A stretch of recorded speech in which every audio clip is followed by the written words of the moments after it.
here and spending some time this morning with me. I really appreciate it. Um, have an announcement to make today, and appreciate you guys allowing me to make this announcement through you. Sheila and I have made a decision that effective June 30th of 2024, we're going to retire from The Ohio State University. Had a great opportunity to work with a lot of people here, and I just want to thank the leadership of Ohio State.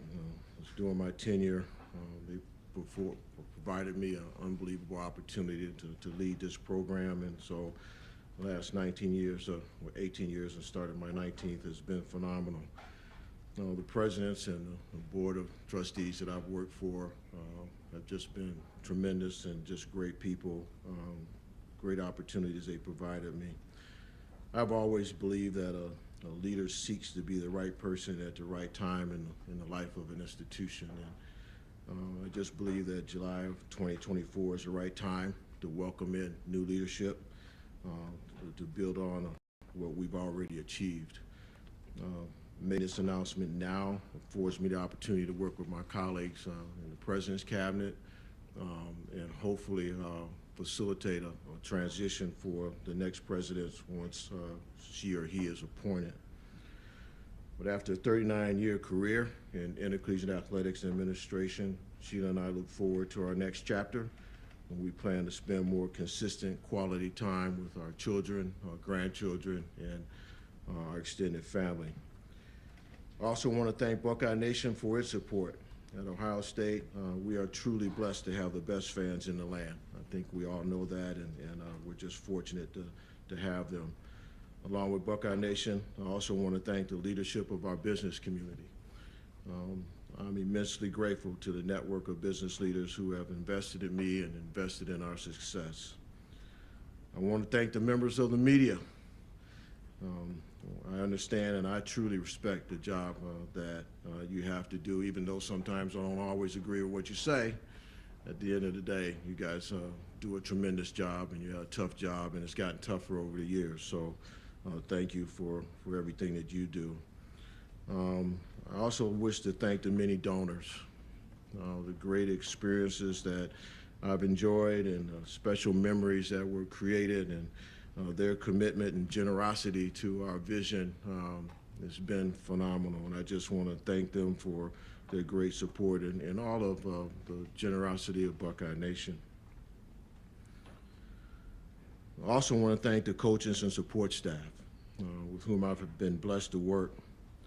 I've been fortunate to work with some of the best in the business, and I'm aware that I stood on their shoulders, and this last year I will stand on their shoulders. And they're the finest in the country, and every single day they come to work to try and ensure that our athletic department is the premier athletic department in the country, and I want to thank them for their great work.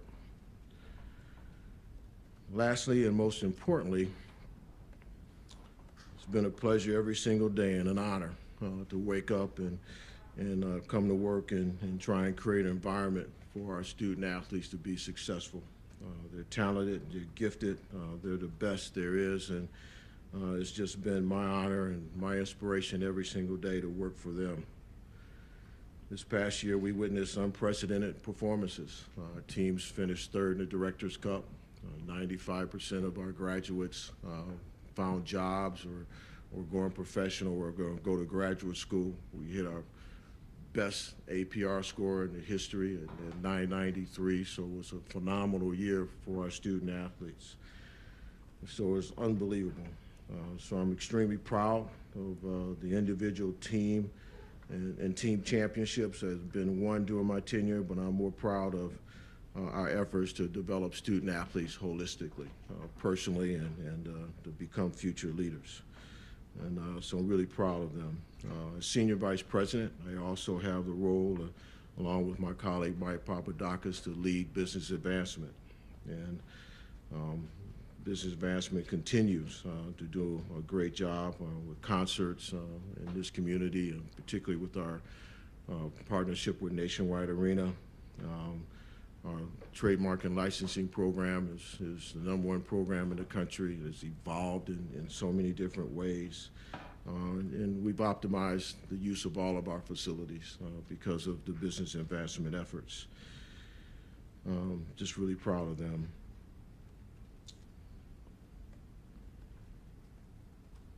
But most importantly and lastly, I'm really fortunate to have a wife who understands my world. We all understand that. You got to have a partner that is supportive, and she's been supportive for a long time, and is a great friend, great colleague.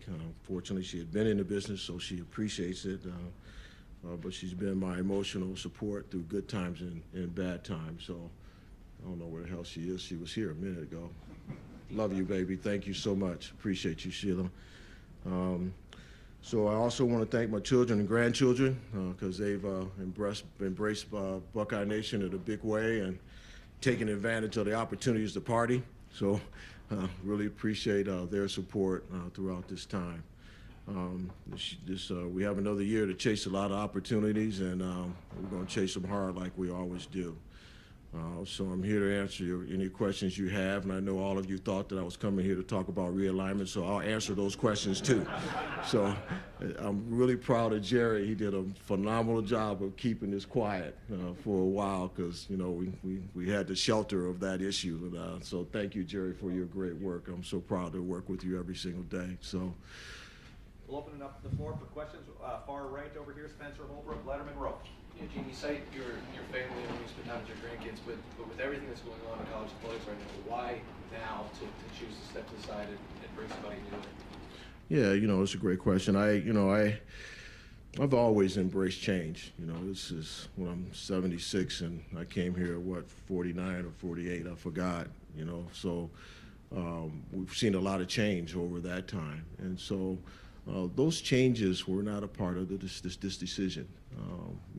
Everything that's happening, some of it I've seen before. You know, realignment, I was blessed to be a part of the committee that went from the Big 8 to the Big 12. So realignment's not new to me. NIL's new to me, but the transfer portal's not new to me. Our Olympic sports have been dealing with that for years. And so, the changes in the industry is not what caused me to say I needed to step away. I've always felt, and my mentors have always said, you will know when it's time. You'll know. And this summer, Sheena and I sat down, and she was asking me a million questions, and I just said, it's time. And I do believe that. What I said is, there's the right time for certain leaders at the right time of an institution. And I really believe with this presidential change, which will be highly positive, whoever they hire gives her or him the opportunity to hire their leader and make a run and build on what these coaches and staff and student athletes have already done. We'll go third row middle, Dan Hope, 11 Warriors. Gene, I mean, just when you kind of see, all these changes that are coming, I guess, when you look at, who could fill your shoes and kind of lead the athletic department next, kind of what would be your advice to them? What do you think are maybe the biggest things that they're going to need to be prepared for as they ultimately take over the Ohio State Athletic Department? Hopefully, I mean, they're going to hire someone skilled and, with experience. So, someone hopefully with a high IQ and EQ, someone that understands the value of people. It's a huge characteristic. Someone that holds true to their values of integrity and respect for others and excellence in every single thing you do. But they're going to have to be patient. In this ever-changing world that we're dealing with, you got to hit pause and don't overreact. And just be patient and be curious and inquisitive and, just ask a lot of questions. And then at some point, you have to be authoritative and lead. But you just can't overreact in this space. It's just too crazy. And then, they need to keep the trajectory in what we do, this culture. We recruit talented and gifted young people with great character. And that has meant so much to our ability to be successful in the classroom, in this community, and on the competitive in the competitive arena. Character is critical, and so we've made a significant improvement in that space. You guys see it. You interview those kids every day. And so that person, whoever it is going to have to embrace what we've done, but also, those characteristics that I mentioned earlier, hopefully they'll have. You had said a couple of years ago that you thought it would be a good idea for FBS football to split away from the NCAA. With everything that's happening, do you still think that's the case? I think there should be a new structure. I threw that out there just to be a bombshell. There's some people in the industry that can, throw things out there and take the heat. And I'm one of those people. But we need to look at how we're structured differently. I don't know if that's the answer. We just need to keep evaluating how we should be structured, and that relates to even to our scheduling as we integrate Oregon and Washington. Now we need to make sure that our Flex Protect Plus model is appropriate, or should we change it? So. I don't know if if that's the right structure, but somewhere along the line we need to think differently about football. We really do. And, it's just so important, and we just need to think differently about it. Second row middle, Nathan Baird, Cleveland.com. You mentioned that obviously there is no president right now. So I guess how are you envisioning this transition happening with that sort of leadership absence? Are you working with university to integrate that person, and how does that work with your successor? Yeah, great question, Nathan. So our president's cabinet, which is all the vice presidents and senior vice presidents, we meet every Tuesday, and we're working closely with our board of trustees as we manage the institution in the absence of a president, and that's working well right now. At some point, we do need a leader, and so hopefully when that leader is hired and appointed, I'll be able to connect with them right away. They won't be here right away, but hopefully, I'm able to, do a Zoom or meet them in person somewhere and talk about our program and give that person some recommendations on the characteristics that they might consider as they look for a replacement here. And then from there, it's just all a matter of timing, when that person's appointed, when they're here, and how they want to do it. If they want to appoint a search committee, hire a search firm, I just don't know, but I'll defer to whatever they want to do. I guess just to clarify on that, like the search for your successor, does it start now? Do you know? No. Does it start? It will start. I'm sorry, Nathan. It'll start when the new president's here. Unless something happens and they're not here over the next years, then the trustees will conduct that. But I anticipate that there'll be a new president, and that's that person's hire. To ask on the expansion side of things, just to go back to things you said in the past. Last July, you and President Johnson were using words like huge and significant to talk about the media rights deal that was coming. Mm-hmm. Then after the media rights deal came, you expressed some skepticism about adding other teams. Mm-hmm. And Oregon and Washington were out there at the time Mm-hmm. because it was going to dilute that media rights deal. So do you have any even ballpark details about what kind of new revenue is coming in that makes this good or palatable, or however you want to? Yeah, so it was not dilutive to us. So the original dollar figures that we had prior to Oregon and Washington coming in stayed the same for those institutions that were already in. Fox brought new money to the table for Oregon and for Washington that they provided. And I don't know the exact numbers. It's somewhere between 30 and 35 million. I just don't know what the exact number is. So it wasn't dilutive to us. So the long-term play is that hopefully when we go to negotiate the next deal, there's valuable inventory. So year 5 or 6, whenever, assuming it's Tony, goes to negotiate a new deal, you have Oregon and Washington in your portfolio. We'll go third row right. Does that answer your question, Nathan? Excuse me. Third row right, Rob Aller, Columbus Dispatch. Gene, what are you proudest of over your tenure here? I mean, Yeah. as specific as you can be, and then on the flip side, what biggest challenge, toughest moment? Yeah. Oh, wow, Rob, you're going deep on me, man. There's so many great moments. It's funny. The national championship in football was special. 3 national championships in volleyball. Men's volleyball was special. The wrestling national championship was unreal. I think I was in North Carolina with women's basketball and had to fly to St. Louis in order to catch that, to see those young men perform. So there's been championships and individual student athletes who just been so impressive. Christina Manning in track she was just fun to watch. So it's just so many of those. But I'm most proud of the fact that we've been able to create a culture where we develop the student athlete holistically. And that means so much to me, Rob. It really does. That it took us a little bit to transition to that, to make sure that when that student athlete leaves our little cocoon, she or he is ready. They're ready for the next chapter in their life. And we didn't do that well when I first came. We didn't. And I have to compliment my teammates, everybody, because they all embraced that vision of making sure we challenge the student athlete early in their career, their freshman year and sophomore year, to make them figure out what path they might want to be on, and put in place the program. So I'm most proud of that. Our kids have great character. They're really good people, and that's cool to me. What about challenge? Challenge, 2011 was hell. That was painful.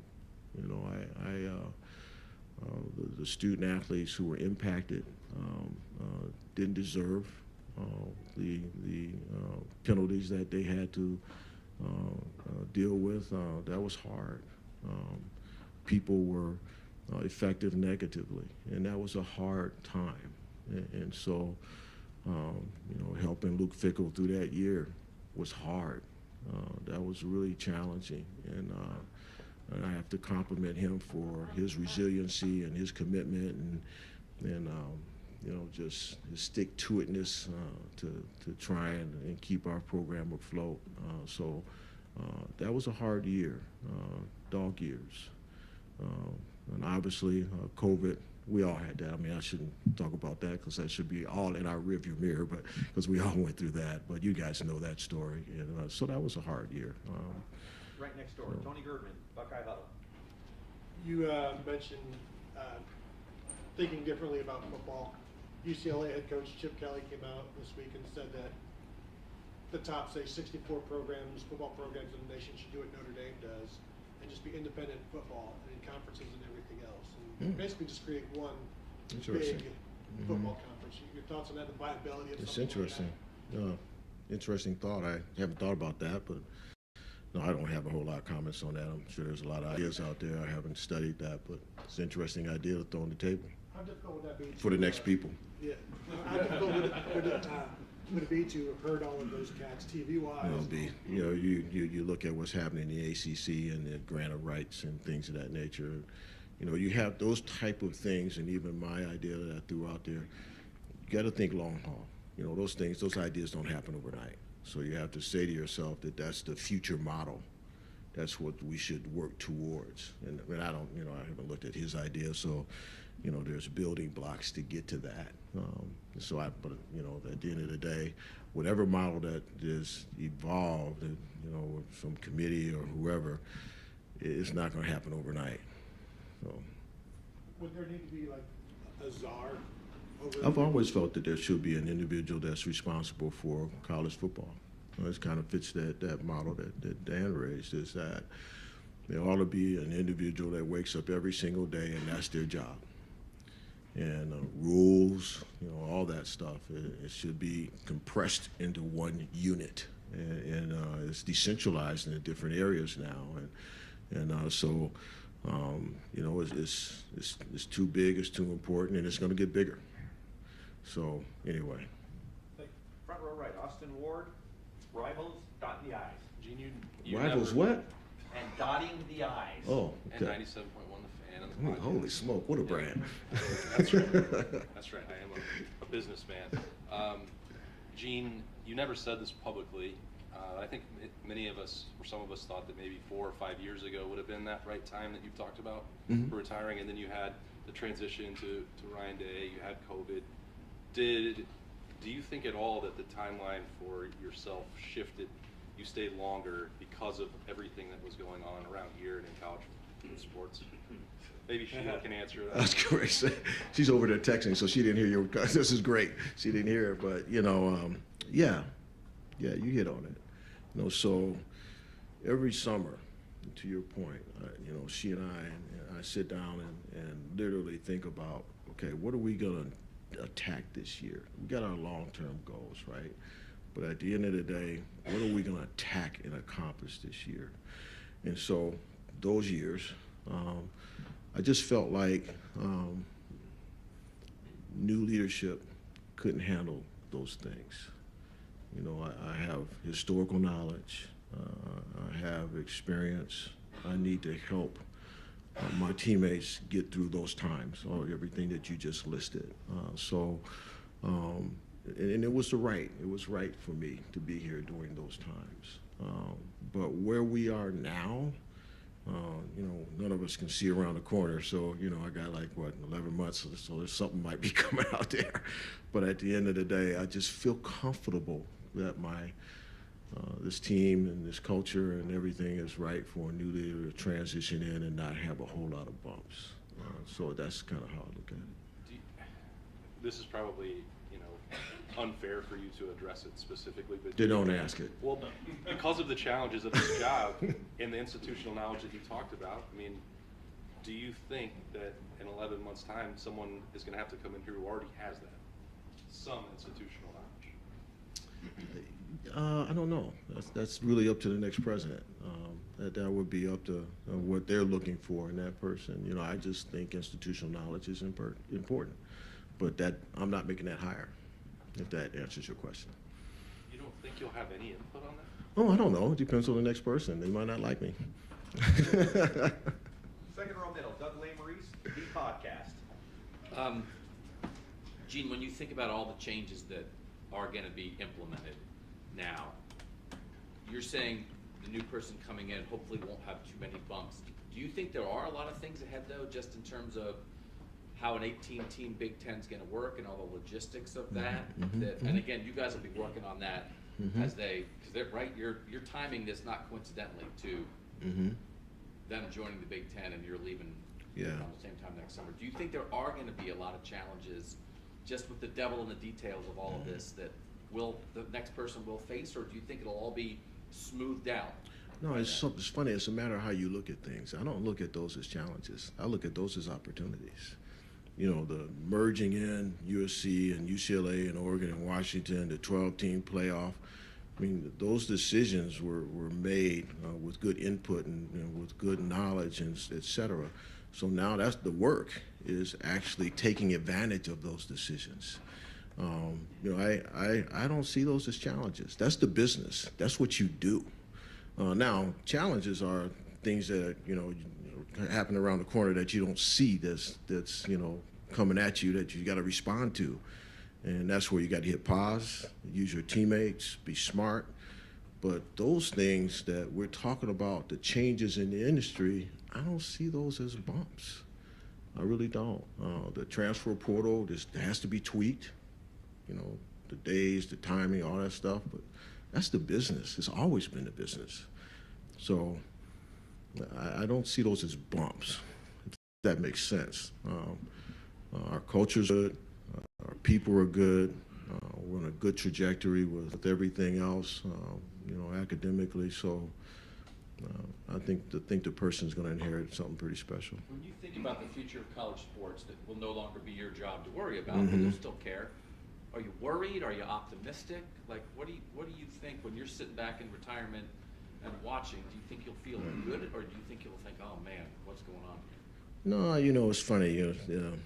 I probably will, after I finish having my glass of water. But the reality is, I know that college athletics is going to change more. It's changed a lot already. And I can't sit here, and I don't think any of us can sit here and say, I wish it was like when I played, or I wish it was like when I coached. That's unrealistic thought process. The ecosystem we serve today is totally different, totally different. Their experiences are significantly different. So you have to have this mindset that change is coming. And if you're in it for the right reasons, then you ultimately embrace that change and figure out how you adapt to it. If your goal is to be the best at what you do, then you embrace that change. You shift. One of the greatest books I ever read was John Maxwell's book, Leaders Shift. And it talks about how leaders have to begin to shift because change is inevitable. We all deal with it. So it's just a matter of how you deal with it. So I don't think college athletics is ever going to go in the tank. It's going to be different. There's going to be new legislation. There's going to be a new structure here and there. The student athletes are going to be different. But how do you embrace that change? How do you make the best of it? It's the attitude you have to have, if that makes sense. Third row right, Cameron T. Robinson, The Athletic. Gene, how has your job evolved? I mean, you've been through a lot of change. How has your job evolved as you try to deal with the transfer portal and then also try to deal with realignment that seems to come up every couple months? Yeah, that's it. You know, it's kind of a little bit what I was talking to Doug about. You know, you have to first and foremost. And there's a lot of layers to that question. So you know, if you're focused on being the best you want to be, then that means the team around you. You know, we have 523 employees in athletics and business advancement. You got to really pay attention to that culture and that environment. And we have a significant number of employees who are just starting in the industry. So making sure that you create a culture where they're being developed, where they're growing. And so, because it starts right there. If you don't have good people, you can forget it all. So what's changed for me is recognizing that their experiences have changed and me being sensitive to that, humanistic to that, and making sure I create an environment where they can be the best that they can be. That's really changed. You know, back in the day, you just worked and you didn't worry about people's feelings and things of that nature. But today, you better. And so that's changed. Everything that we've talked about already seems to be on a faster track.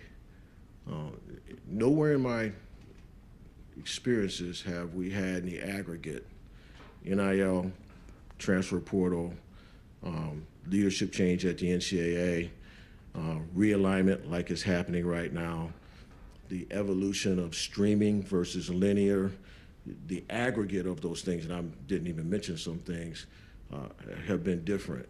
And so having to really understand that and adjust to it has changed. And so it's no longer just fundraising and winning games, right? It's all being able to lead a group of people in the face of those changes. That's changed over the years. Going through all of that and seeing how the staff you've built, the people behind you have grown and gained experience through all that, is that, you talked about you trust that this staff, like the people you leave behind, can deal with the changes. Does that give you more confidence knowing they've been a part of all that stuff? Yeah, there you go. Great question. And that's, you know, I've always wanted to leave a place better than I found it. But I also want to leave a place that when the next person comes in, gives them a chance to transition in as smooth as possible. And they now have that ability with this team. And it always wasn't that way.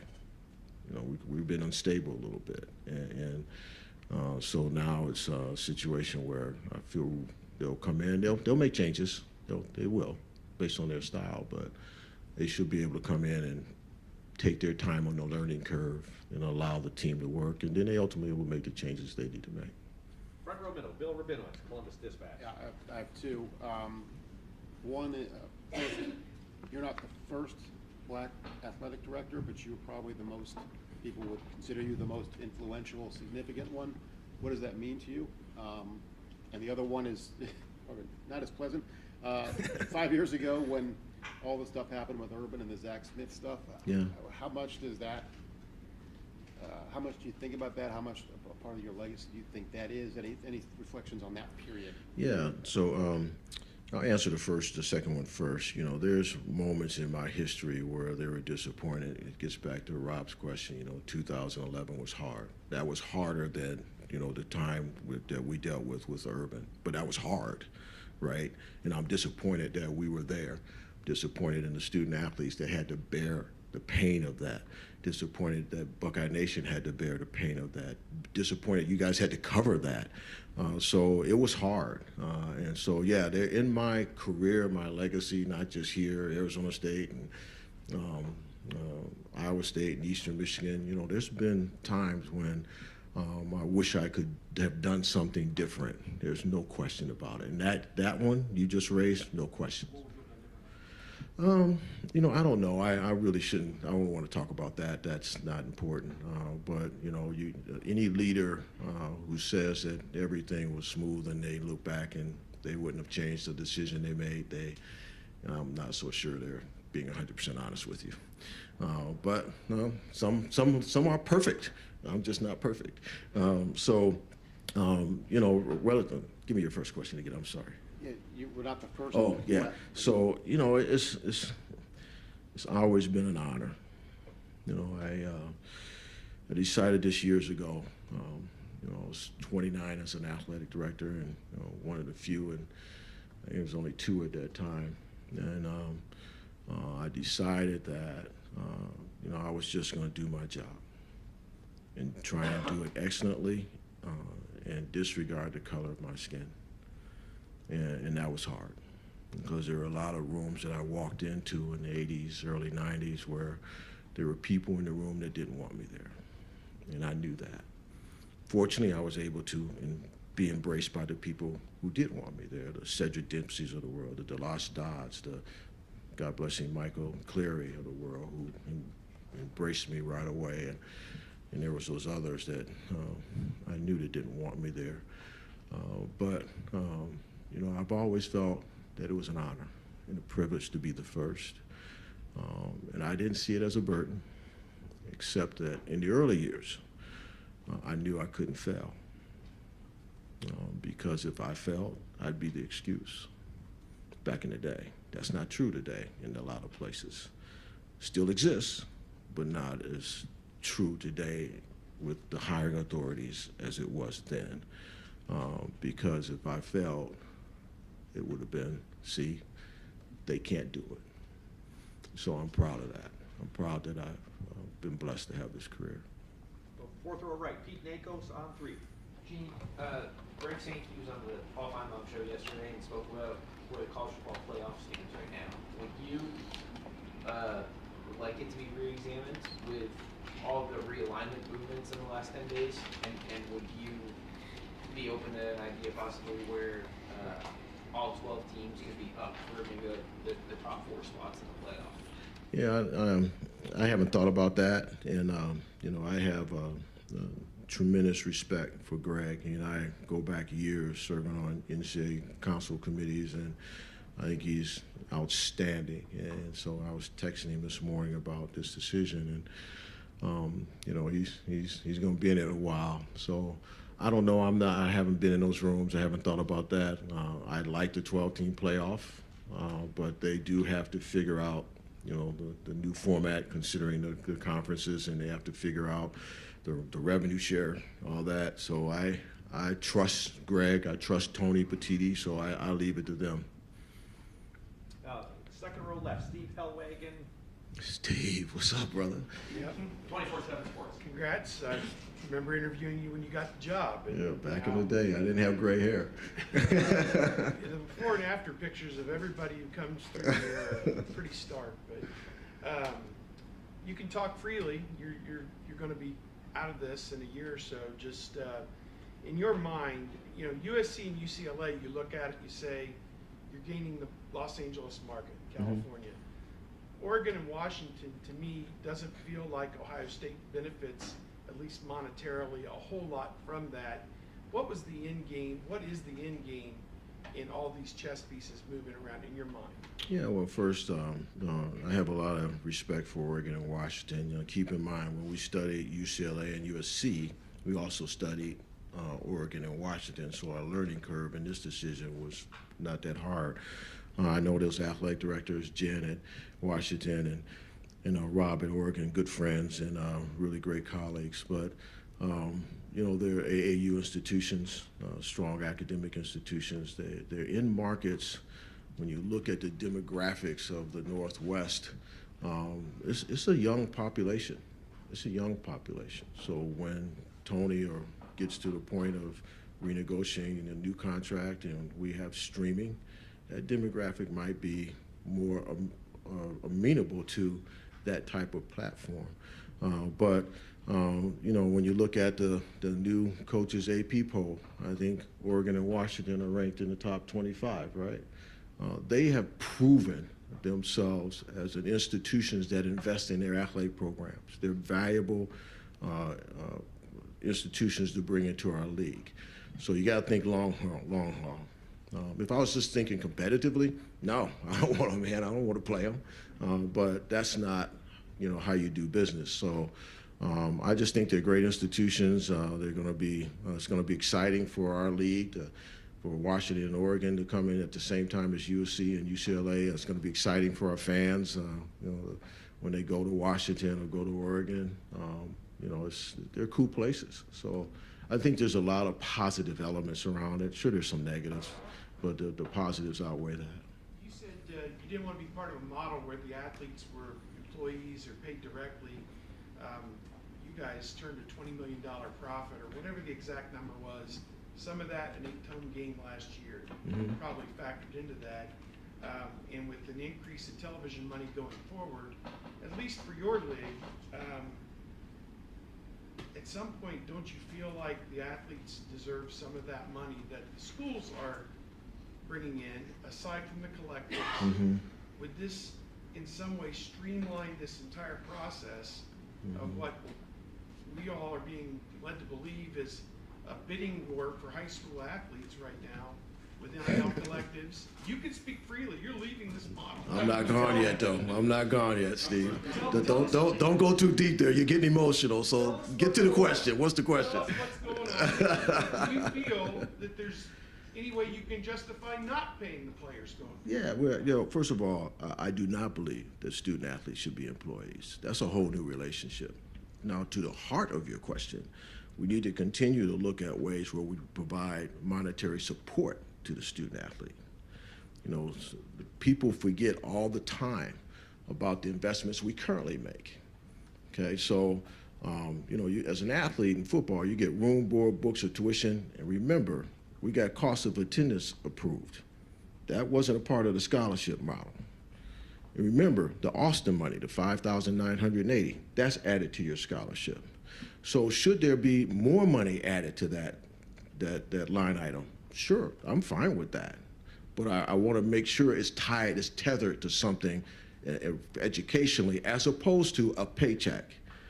That's not what I want. So I agree with your premise that we always have to look at ways to invest in student athletes. Now keep in mind that the other part of what we do, and you guys see that big circle of care out there when you walk out of this room, all that costs money. So every student athlete, unlike the rest of the students on our campus, every student athlete has at least 9 people around them that they can go to for help.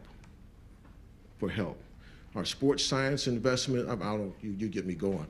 The dollars that we invest to help Marvin Harrison be Marvin Harrison from the time he was a puppy to now are significant. Now, you don't count that money. The general public doesn't count that money because they don't see it. And I understand that. But to the premise of your question, yeah, I've always been, that's why I fought for cost of attendance. That's why I fought for parents getting stipends when they travel. So I always believe in that. So I don't disagree with your premise. I disagree with they should be employees. That's a whole new ballgame when you take them to the employee level. Front row middle, Joey Kaufman, Columbia. Does that answer your question, Steve? Yep. look back on your time here in 2020 about the financial crunch and schools that have cut sports, when you look back on your accomplishments, where does that fit into the fact that you were able to keep Ohio State with 36 varsity sports? Yeah, that's a proud moment. That's a great question. I appreciate that, Joey. It's hard to sustain a 36 sport model in this world, especially when you need to make the investments that Steve talked about and make the investments in our facilities and in all those type of things, and our costs go up anywhere from 5 to 6% a year just naturally because of travel and things of that nature. So probably the fact that we've been able to sustain 36 sports. Proud of our coaches for working within the expenditure guidelines that we've provided them, and they've done a great job in that area. Our unit managers as well. So it's hard, and we will continue to fight that. Hopefully the next person will do that. Not sure, that'll be their call, but really proud of that. And when you look across the country, it's been difficult to reduce sports. So I don't see that as an option for the future.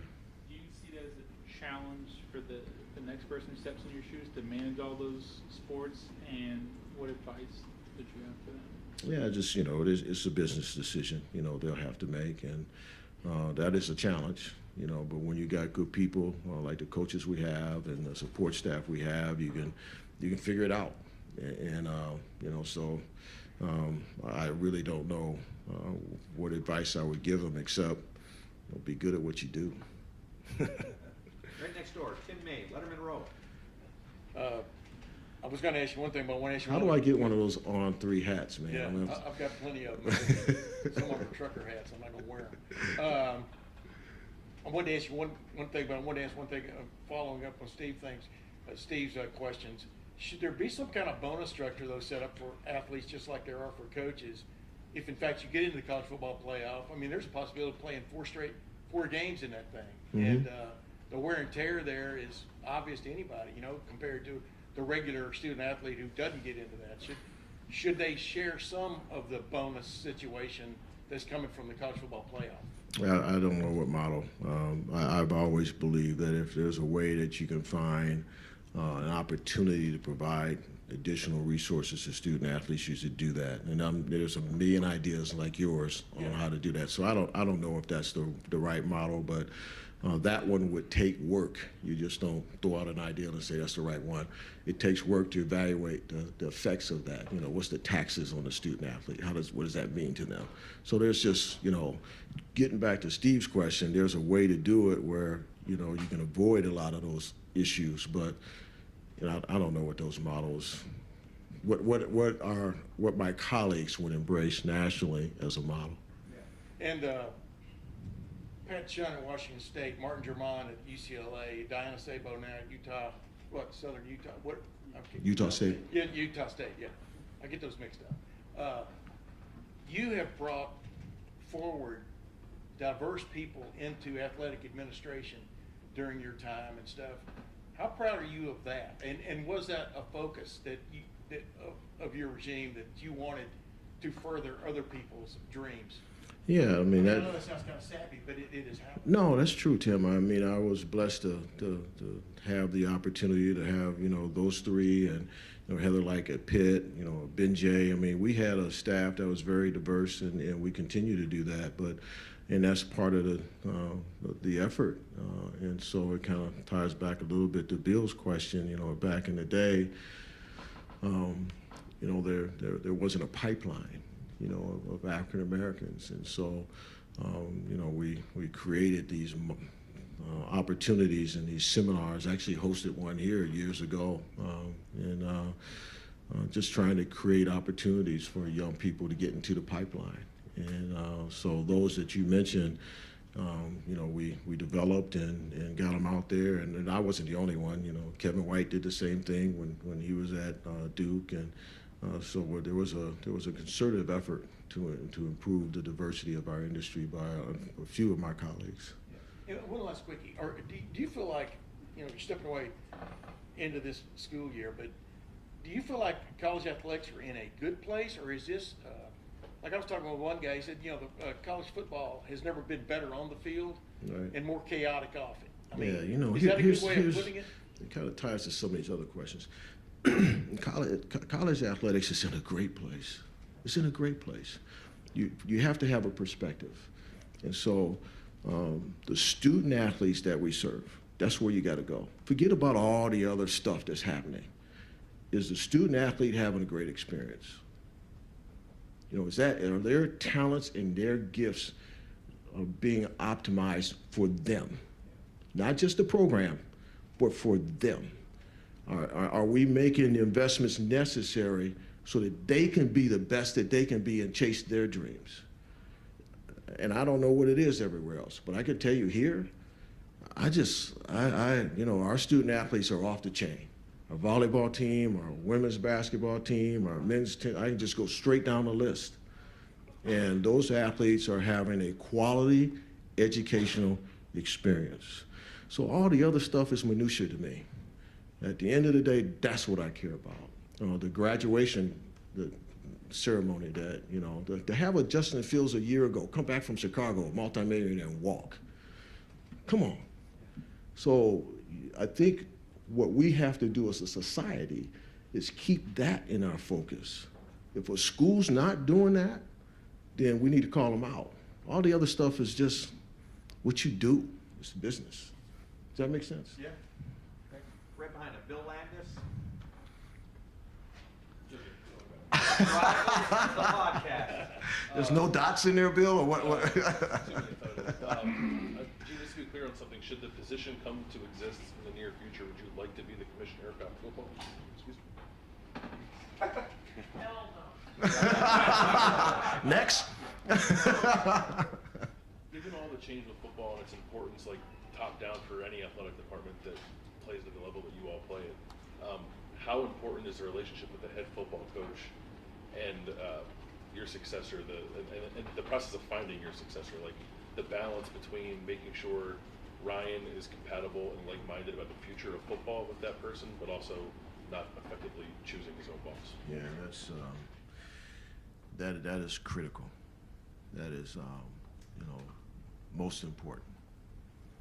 So Ryan and I are aligned like it's never been.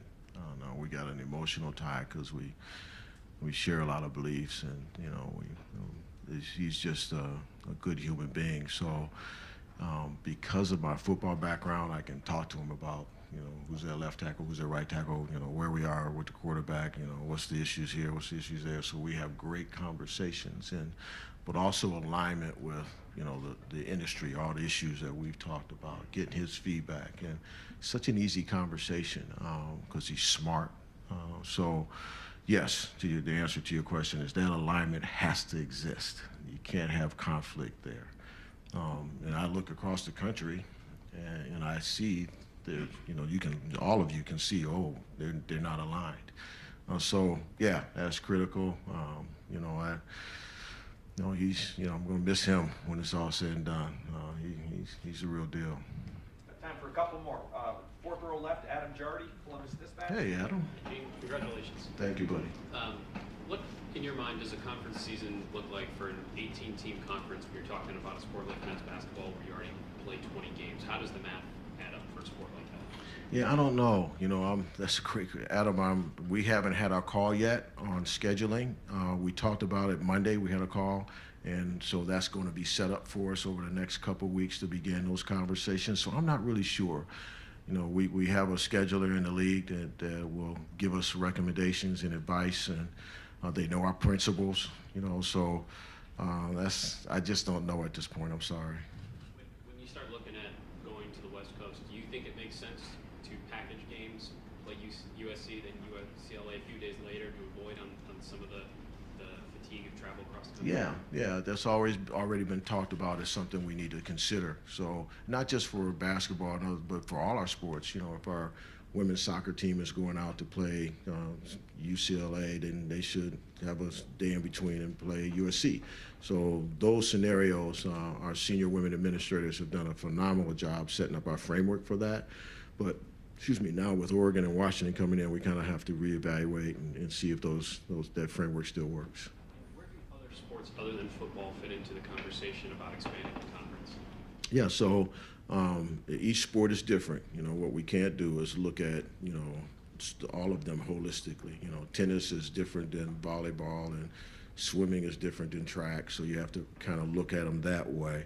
And so our senior women administrators have done a great job of looking at each individual sport, their nuances, their seasons, their ability to have postseason competition, you know, in the conference and nationally. So they've created a framework that still they're working on, and they'll continue to work on now. Oregon and Washington's in. So all of them have the similar issues as basketball, but now we just got to kind of dig in deeper. That makes sense. And right behind that, I'm Joe Nugent, WCMH. Hey, Joe. Hey, how's it going? All right. On the personal side, curious when the calendar hits July next year, is there anything you're looking forward to finally do? Yeah, you know, that first week, I think we're going with our family to Colorado somewhere. So, you know, Sheila's already figured that out. And but yeah, you know, my plan is to move on, get out of the way, and let the new leader lead, and not be in her or his hair. So that's the deal. But yeah, I'm looking forward to July. And I may come back to one of your press conferences just to bug you guys. You know, maybe Tim would give me a hat and I can sit in the back and ask questions or something like that. Yeah. Actually, I do have one more question. Fifth row middle, Braden Moles, Buckeye Sports Bulletin. Gene, over the next 11 months for you, balancing wanting to leave, you know, a positive landscape for the next AD and still having a job for you to do, how do you balance kind of, or I guess how do you envision your kind of initiatives and focuses over these next 11 months? Yeah, great question. I intend to sit down with my team and have a conversation about, okay, what should I make sure I focus on this year? You know, there's a lot of things to do, but in my short time, I'll take their advice. You know, what do you guys think I should focus on? So I don't make those decisions by myself. So haven't done that yet, but you know, at some point I'll sit with them and we'll brainstorm, and you know, I'm sure fundraising will be in there because, you know, that's a large part of the job. But you know, I'll just have to talk to them and get their feedback, and then I'll focus based upon what they say. Gene, thank you very much. Thank you, all of you. Thank you. Appreciate it, Jerry. A couple of you guys I know have texted me. They wanted to ask Gene a one-on-one question. Well, Gene's been gracious enough to give us a little bit more time. So if you Clay pop up, you can take it right outside if you want. And we'll just stay in here and work. We'll have